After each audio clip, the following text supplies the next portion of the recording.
Hello అన్న జగనన్న ధన్యవాదాలు. మా ఎమ్మెల్యే గారికి, మా వెంకయ్యమ్మ గారికి, శివరెడ్డి వాసిరెడ్డి గారికి, పెద్దలకి అందరికీ నమస్కారాలు అన్న. మాది దర్శి మండలం శామంతిపూడి అన్న. ఈ చంద్రబాబు ఇట్లా చేయడం ఎందుకన్నా? ఈ పింఛన్లు 6 రోజులు ఇచ్చారు ముసలోళ్ళకి పింఛన్లు. మంచాల మీద తీసుకొస్తానన్న వృద్ధుల్ని, నడవలేని వాళ్ళని, బాగలేని వాళ్ళని, మంచోళ్ళకి ఇబ్బంది పడి ఏమి చేస్తున్నారన్న నిమ్మగడ్డ రమేశను చంద్రబాబు వీళ్ళు పింఛన్లు ఆ విధంగా చేయటం వాళ్ళ ఉసురు ఖచ్చితంగా జరిగిద్దన్న. మా ఉసురు ఖచ్చితంగా జరిగింది. మా పింఛన్లు తీసుకునే వాళ్ళు మొత్తం ఉసురు మొత్తం తగిలిద్ది. రాధాకృష్ణ తగిలిద్ది, రామేశ్వరరావు తగిలిద్ది, అందరూ తగిలిద్ది, మొత్తానికి తగిలిద్ది.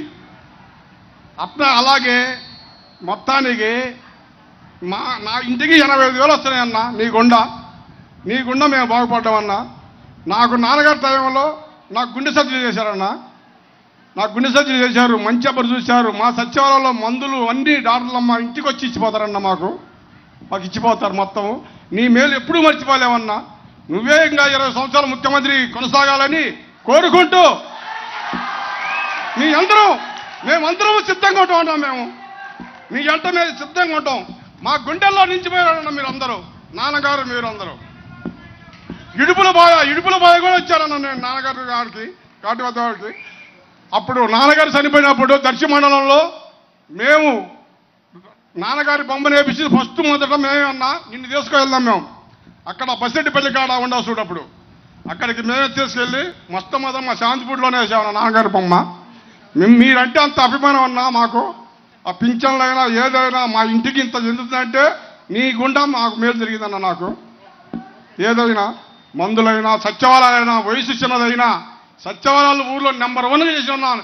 నాకు 40 ఏళ్ల నుంచి ఓటు జరుగుతుంది. ఇంత చేసేవాడు ఎవరు లేరన్న. ఏ ముఖ్యమంత్రులు లేరు, ఈ విధంగా చేసిన ముఖ్యమంత్రులు లేరు. వయసు చిన్నదైనా బాగా చేసావన్నా నువ్వు పనులు. ఒక స్కూళ్ళు కానీ, ఒక పిల్లలకి భోజనాలు కానీ నెంబర్ 1గా చేసావన్నా. నీ ఎమ్మిడి ఒక్కసారి ఫోటో దిగుదామని అనుకుందన్న. ఒక్కసారి ప్లీజ్ అన్న, ఒక్కసారి నేను ఉంటానో పోతానో నా సర్జరీ ఒక్కసారి. అప్పుడు శాంతిపూడిలో దిగా, ఇప్పుడు నీ ఎమ్మిడి తిరుగుదామని దిగాలన్నా. నీ మేలు మర్చిపోవాలని. జై వైఎస్ఆర్, జై వైఎస్ఆర్, జై జగన్మోహన్ రెడ్డి, జై జగన్మోహన్ రెడ్డి. మేనిఫెస్టో మన ఎన్నికలు అయిపోయిన వెంటనే దేవుడు దయతో మీ అందరి చల్లని దీవెనలతో మన ముఖ్యమంత్రిగా ప్రమాణ స్వీకారం చేసే మొట్టమొదటి సంతకం మనం పెట్టబోయేది మళ్ళీ వాలంటీర్ల వ్యవస్థ మళ్ళీ పునరుద్ధరించడమే అని చెప్పి కూడా ఈ సందర్భంగా చెప్తా ఉన్నాం.